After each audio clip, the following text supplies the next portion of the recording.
So welcome, our beloved colleague Jerry. We so appreciate your leadership.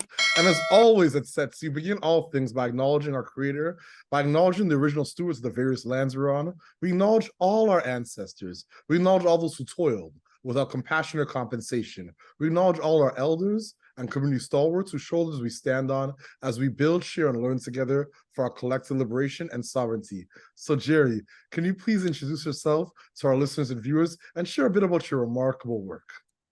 Oh, thank you.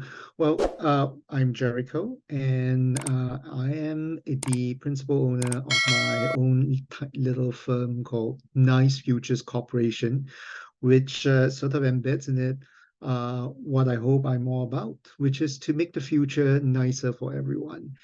I think in this day and age, especially in the last couple of years, you think that COVID would bring people closer together after having to be isolated for that long. But as we've seen around the world, it just seemed to bring everyone to a boiling point and instead bring people closer to, instead of having everyone coming closer together, we seem to be pushing one another apart in further, but also in more violent ways as well. And so a big part of what what I've always wanted to do, and I want to continue to be able to do, is to help create a world in which we relate to one another in closer ways, that we don't have to agree, but that we support one another, because we have just one world. And it's so bleeding heart sounding, right? But we have only one world, and the person that you're having a fight with today uh, could very much be your ally tomorrow, and we all need friends in this kind of world that we are today. So a big part of what I do too, in that thread, right? It's what I call what is colloquially called wicked problems. How do we deal with these wicked, messy problems? And by wicked, I don't mean it in the biblical sense. We're talking about these messy problems, like the housing crisis, food pricing crisis going on right now in Canada, the climate crisis. You start to see a pattern there, right? It's just all these problems that just seems so impossible to resolve in any way, because these are problems that are highly complex, have a lot of issues embedded in it, so much so that we can't even, we not only can we not agree what the right solutions are, we often can't even agree what the problems are to begin with that got us here in the first place. So a lot of these sort of problems require simultaneously a lot of the between people who are involved in these problems and people who are not yet involved in these problems, who probably should be included. A lot of empathy, a lot of understanding, but simultaneously trying out different things, because these problems are so complex that if you try to study it, by the time you think you understand it, the problems would have completely changed. If you think about the housing problem here in Canada, for example, 10 years ago, the housing problem had a set of issues and drivers. 5 years ago, before COVID, it had a bit of a different setup. Today, in 2023, those drivers have actually shifted again. So today, 3, 4, 5 years ago, we would say, oh, no, zoning was the major issue, the way things are zoned, NIMBYism and all that. But today, because of all the supply chain issue and the inflation, even if you resolve the zoning issue, we're not going to see any housing going up quickly anytime soon, because the problems have changed. So a big part of what I do then is working with partners, typically not just one organization, but a coalition of organizations, to figure out, given all these complexity, how do we begin to empathize and how do we begin to come together to agree on a set of problems and a set of solutions that we could orchestrate together, that would allow us to not just learn about the problems together, but almost simultaneously try out solutions together. Because if we're going to make any movement on these problems, I believe that's the way to go. That was very long, Victor. I No, hope I didn't. it was insightful. Yeah. And once again, it's consistent with all the conversations we have offline. It's just this time we're recording, my friends. So I appreciate your leadership. So my next question is, what's inspiring you right now in your work? What has you curious? Well, so I'm a little bit of a workaholic person. I don't, the work I do will often bleed into my life. So these days, I think three big things that I'm both working on that's also inspiring me. The one piece of work you're familiar with, Victor, and that's about the work I'm doing with New Power Labs. We're looking at how capital flows from foundations to charities, from foundations to other nonprofit organizations, how grants are flowing, but also how impact investment is flowing. And you and I, Victor, we've talked about this a lot. So predominantly the money, the way capital flows today, predominantly in Canada, flows to white male-led organizations, and that is not good enough. Not because we have a moral imperative to rebalance it, but rather, if you think about how capital enabled solutions. Limiting capital to a small group of people essentially means we're limiting what sort of solutions could be out there. And man, oh man, like given all the problems we're facing today, we need as many solutions out there as possible. And of course, it's a lot more complicated than just saying let's give money out, because Canada, unfortunately, has this unfortunate problem of loving to, as we like to say when I was in government, spread the jam evenly as possible across the whole country. So let's try to give a little here and give a little there, instead of trying to be a lot smarter about where we invest. Right. So it gets very complicated very quickly. It's not just about opening up the wallet to everyone, and also whether various different groups are in the right place to trust these funders as well. And that's the other challenge. Even if foundations and funders and investors are willing to invest, over the past 10, 20, 50 years, I'll say, the negative experience that many diverse-led organizations and leaders have experienced when working with these more traditional funders means that the trust actually has to be rebuilt, not just in terms of the funders trusting the community leaders, but also earning the trust from the community leaders as well. So there's a lot of work to be done there, and the work that I'm inspired to do right now looks at how we can begin by bringing together a group of funders and foundations as funders as well as impact investors to change that narrative. How do we begin to not just change practices within these funders, but also begin to think about how to reach and understand and learn from the service providers, the charities, as the innovative leaders in the field, how can they better support these leaders in the field in delivering the solutions, and not just asking for more accountability, more credibility, etc., which they're not, by the way, right? But how do we begin to do that, rebuild the trust, and be able to flow funds much better again with a small group of about 20 plus organizations? How can we begin to model that to expand that reach and hopefully start the domino effect to other funders as well? The other piece of work that I'm very inspired by, which is also my own work as well, that sounds very egotistical, but we're looking at local municipal democracy. It's another really messy problem. No, we get a lot of attention on the federal level, at the provincial level, what's going on. But what often gets ignored is the political leadership and the political races at the municipal level.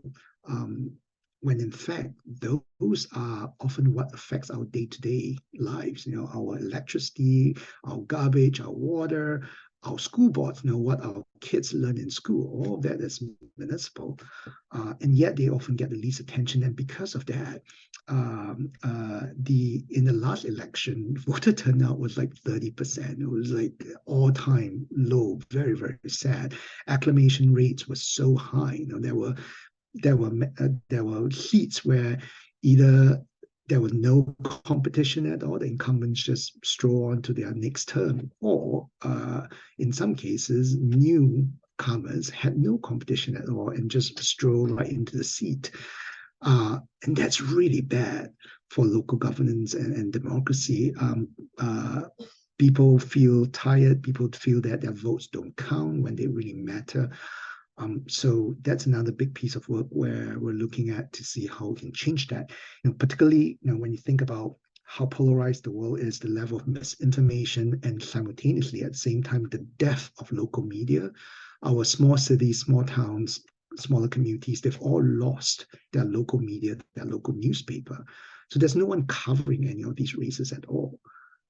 In the face of all of that, how do we get people interested in the local governance and the governance of their own local communities again? I couldn't agree more. In terms of the data piece, I do a lot of work, as you know, around data. Data is a love language to us at Setsi, and we co-founded the Canadian Center for Nonprofit Digital Resilience with the Tamarack Institute, N10, Imagine Canada, and some remarkable folks from the Digital Governance Council and others. And we recently convened a group of funders, and it was a remarkable conversation to look at, well, how do funders fund infrastructure in the data space, in the nonprofit sector? How do we create a digitally enabled ecosystem that can thrive and emerge stronger despite the challenges that we face? And it was interesting because some funders are talking to each other and sharing data, but there's still some barriers in terms of funders sharing data just with each other, let alone sharing data with the sector. And there's always conversations around privacy and who determines what's private and what's not. And I think there's a lot of work that needs to be done just when it comes to data in general. When we talk about it, it's like the data is almost commodified now, like oil, when it shouldn't be like that. Data is something that should be free. And how do we liberate data in a way that makes sense for communities to identify gaps, to inform best practices? And most importantly, sometimes when I think about this data conversation, a lot of tables, the conversation around data is about money or power. Like, let's collect data so we can have power and positioning, or let's collect data so we can point at a problem and get a resource. You know what I mean? When data should be about justice, or access, inclusion, diversity, equity, belonging.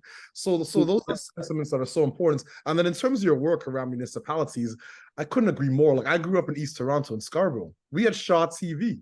Like, literally, like Shaw TV was a local broadcast, Channel 10, and anything that was happening in Scarborough was on Shaw TV. And now, it's a new day. It's a new day for sure. You know what I mean? So I applaud you on your work, remarkable work with New Power Labs, your remarkable work in terms of municipalities and really trying to ensure that democracy remains whole and sound and it is accessible to the people. So once again, I applaud your consistent leadership, my friend. You're truly remarkable. So my next question is, what challenges and barriers do you face in your work, and how are you working to overcome them? Well, well, I think in both projects, I think the inherent in these projects themselves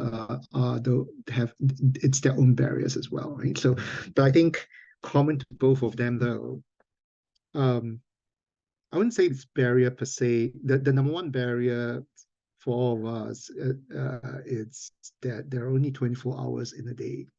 There's just not enough time.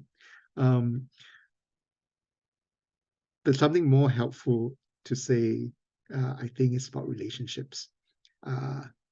In both cases, I find relationships are so key to the success of these initiatives. They are, I think, in a way, you talked just now earlier about how data is such a commodity. In a way, relationship, I would argue, is an even more valued commodity. And it's not something that you can just grab hold of. You have to work at it. You have to gain people's trust to be able to do it well. It's really hard to there's certain spaces in the capital, in the social finance capital world. It's one of those spaces where it's actually very, very, in my opinion, very hard to get into. I come from the social innovation world, so social finance is part of that.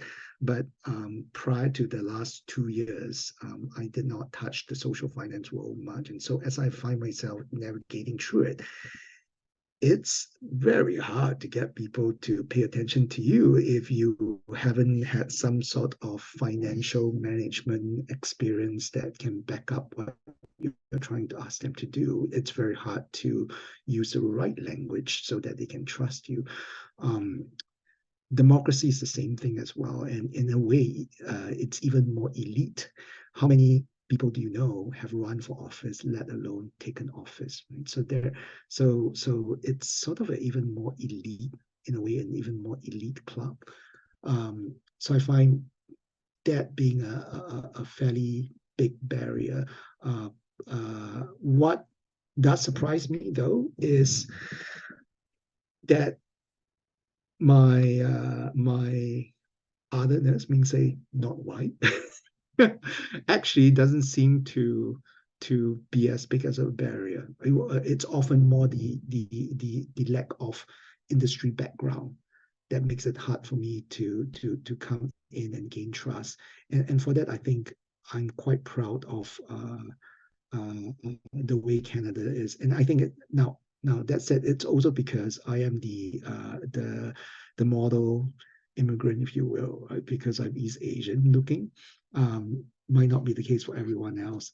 Um, yeah, so that I'll say like overall, barrier wise, a relationship is probably that very, very big piece. The other piece I want to mention, you talk about data, I think impact, what we talk about, how to agree on what is important, what are outcomes that are key, and how do we go about measuring on knowing that we've achieved outcomes.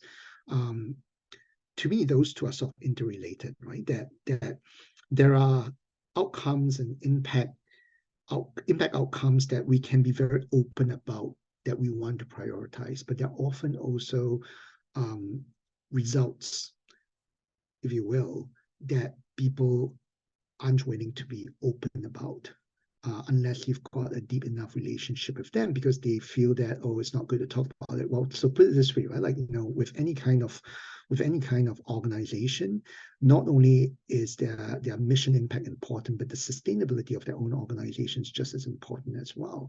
But and so not talking about how to keep their revenue, their business model alive.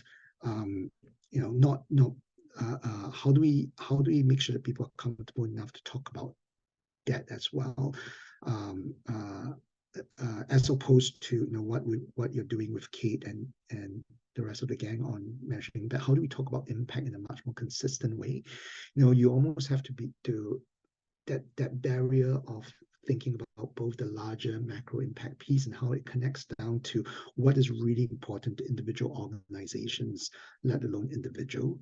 And that has been one of the more challenging things to do. And I'll say then finally the final barrier, what I've always found difficult wherever I go, is the action orientation. That it's easy enough to say to that everyone understands, like, we can't just think and think and think and plan. We need to do something. And someone like yourself, Victor, being very entrepreneurial, it's built into you. But everywhere else, and it's not because people are lazy or that people don't want to move. It's often, the more they care, the more reluctant they are to do something, because they are so worried that it will cause a lot more harm than good. So that third barrier, right? That around, like, where I have the relationship, I start to get clarity around the results that we want, both at a macro and micro local level. And then how do I translate that through action? How do I translate that through rapid experiments? How do I get people to feel confident enough in themselves to try something? Yeah, to me, I think those are three challenges, if you will, that will often come up for me in my work.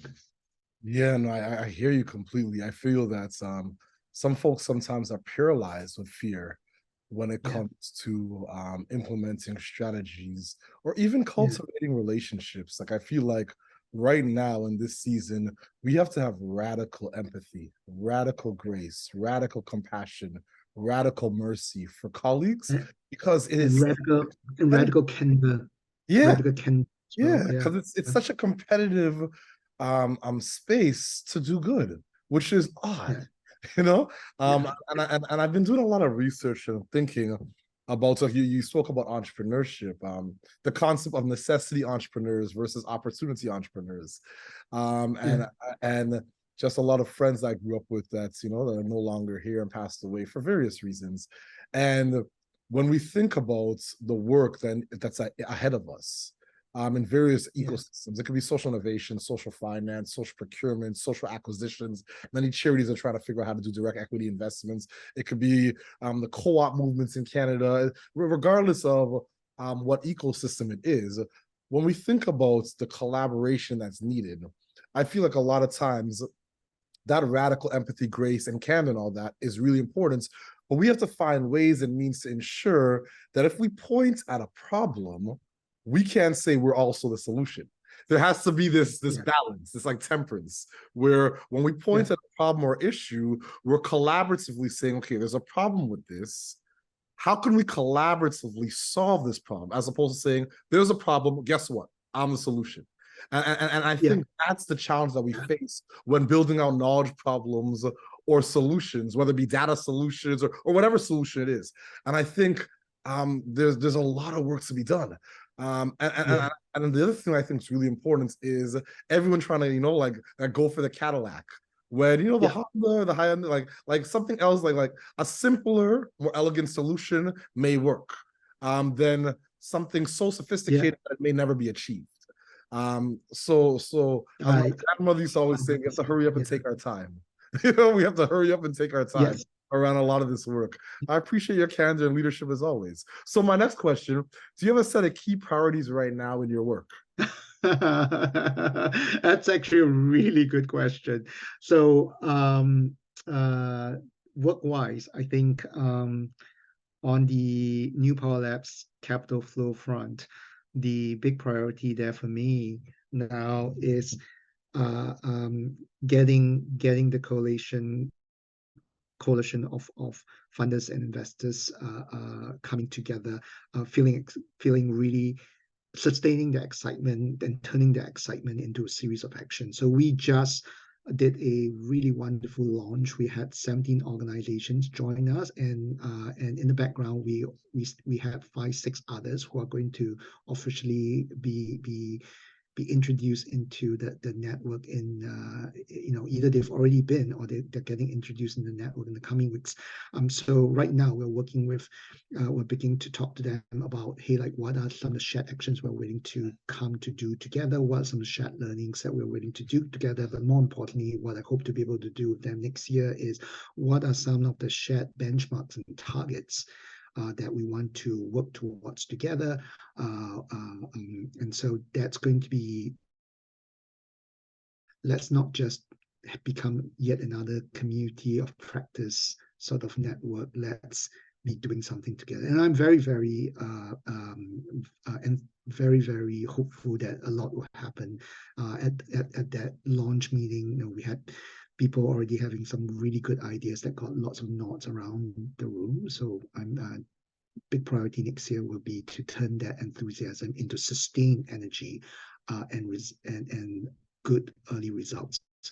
On the democracy front, the what the priority now is to be able to I can't share too much because it's a little bit more murky right now, but we do have some ideas about what are some what we hope to be catalytic ideas. So what we hope to do next year is that we'll get to a place where we can get a couple of municipalities to agree to try them out together with the partners who are implementing these solutions. So we'll get for lack of a better word, 4 to 5 living labs in the in these municipalities to try these ideas out. So let's see how far we can go with it. Fingers crossed. Yeah. That's incredible. I saw my brother Isaac Ololafe. He sent me some pictures at the events and NPL events. And remarkable work. And actually, funny enough, myself, Adam Spence, and Narinder, we spoke at the very first New Power Labs events a few years ago. So to see that work thrive and do what it's doing is just remarkable. And your work in terms of the municipalities, once again, I applaud you. It's such important work. And like you said, it's so practical.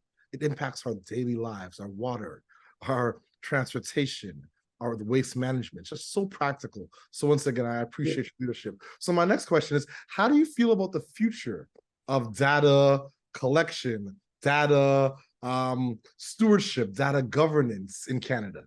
Because there's so much work happening. Like I salute my colleagues, Alana Landsberg Lewis, Catherine Babcock, others, and the remarkable work around the Decolonizing Data Institute. There's so many folks, Michael Lasner at Azure. There's so many folks doing work in the data ecosystem. Liz Forsberg at the Ontario Trillium Foundation, Kathy Bard, Imagine Canada, Liz at Tamarack. There's a lot of actors and stakeholders really, Annie Marie at the Ontario Nonprofit Network, and Kathy, there's so many folks. How do you feel about the future of data collection, data stewardship, data governance, data dissemination in the context of Canada? I am both hopeful, but also somewhat cautious about it. I'm hopeful because energy is always good. I'm cautious because, so I spent about 10 years in the healthcare sector. As a senior policy person, and data. There are some mental models that we need to adjust among the data leaders and data stewards first. And first and foremost is that I believe is that data can be simultaneously both a valued commodity and a shared asset. I think it sounds almost contradictory, right? How can data be a commodity for a particular organization while being a shared asset at the same time? But it absolutely can be, right? Because the value of data doesn't diminish because more people are using it. If anything else, the value of data increases because more people are using it. So that's one. And then two, perfection is a aspiration, but it should not be a target. Because otherwise we'll never get there. And yet at the same time, right, like how do we set these interim targets where eventually we'll meet somewhere together? Compared to the healthcare sector, the social services sector, right, that has so little standard about how we talk about impact, how we talk about inputs, how we talk about activities, how we measure various different key components of what we do. Trying to standardize everything all in one go means, good luck, right? If you get anything done at all. But we should be able to all agree on a small handful of key elements, a small handful of key elements that we ought to be measuring in a very consistent way, and then we go from there, right? Like, I truly believe that, yeah, perfection should be a aspiration, but we should work towards good enough. And then the third piece then is around careful thinking and balancing between centralization and decentralization. And I think both can coexist, and in fact, you need both components. What needs to be central, what needs to be decentralized, but interoperable.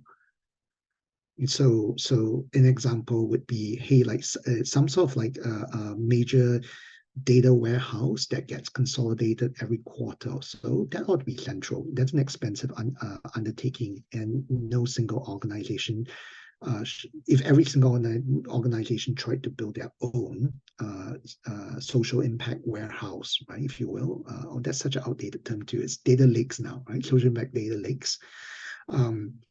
That's a hugely expensive undertaking. That can probably be centralized. And then what we need to do is really get very, very good at creating interoperable modules so that information can be very readily exchanged at high levels of quality between various different organizations and these central hosts.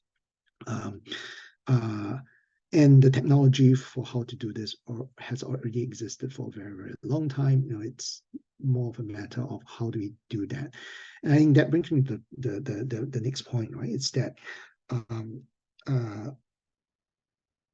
I think data leadership ought to be more explicit and transparent now. I think we're at the point now that what you just mentioned, like all these people that you just mentioned, they're already talking to one another in a fairly in an informal way, but very regularly. As far as I know, and Victor, you might know this better than I do, I'm not sure that there's like a formal, I guess, the closest thing to it is probably what Imagine Canada is trying, the group that Imagine Canada is trying to pull together now. But it is high time to have at least some sort of a more explicit grouping.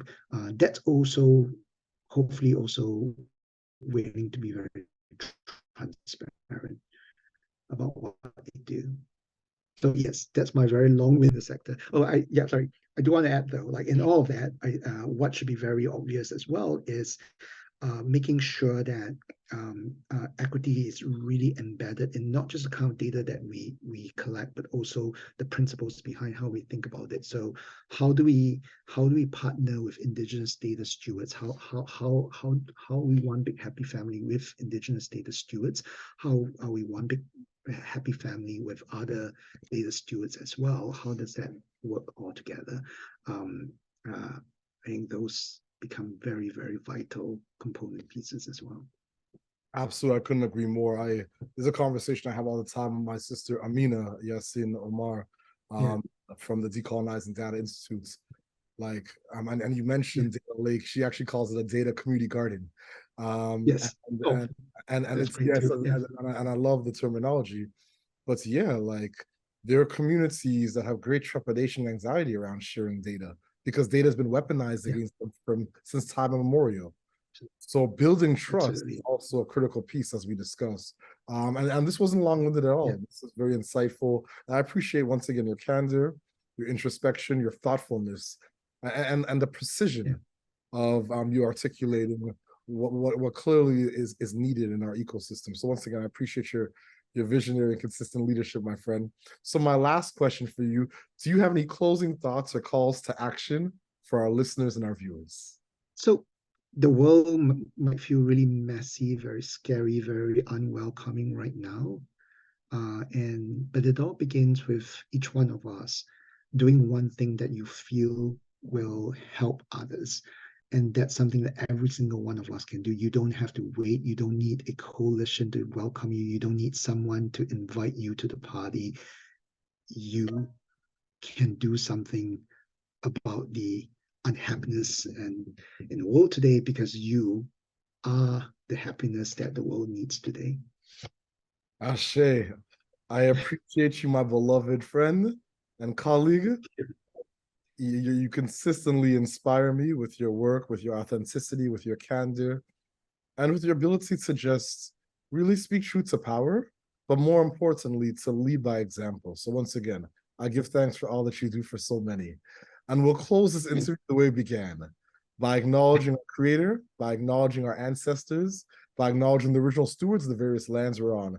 We acknowledge all those who toiled without compassion or compensation. We acknowledge all our elders and community stalwarts whose shoulders we stand on as we build, share, and learn together for our collective liberation and sovereignty. Thank you so much, Jerry. I appreciate you. Thank you. Thank you.